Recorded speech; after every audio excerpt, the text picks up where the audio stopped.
Wow, so this is the picture on Sky now, it's excellent. That's a well good picture. Can I please have a round of applause for the James family? That's HD now.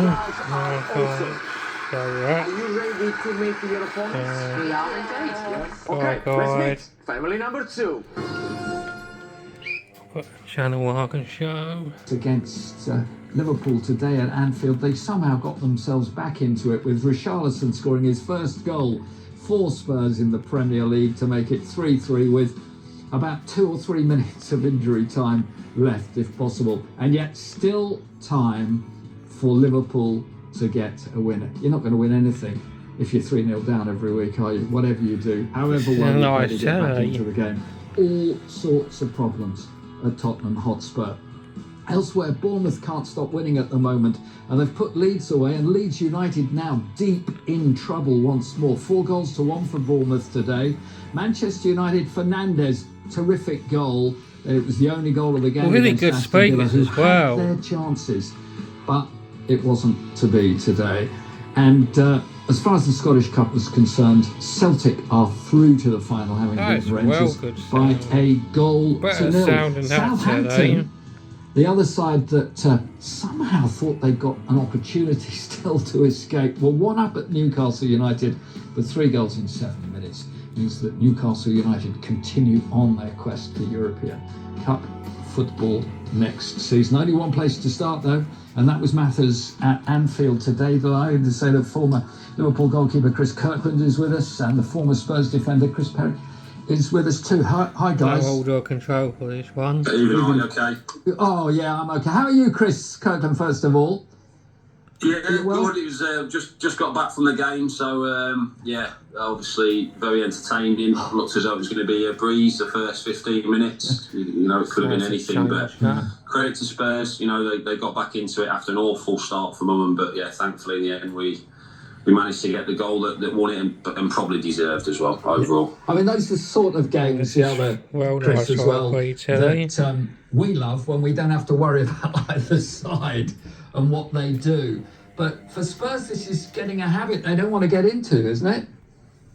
It's been a habit all season, isn't it? They found themselves behind in the first half. They've been really slow starters in games. I mean, the last away game at Newcastle was an absolute disaster, going 5-0 down so early in the game, and you going 3-0 down after 15 minutes at Anfield is an absolute tragedy, really. I mean, there's no way that you're ever going to come back and win the game. British nationals remaining in Sudan. Now, nurses in half of England's hospitals, mental health and community services will go on strike in less than an hour, with NHS chiefs warning care is at risk.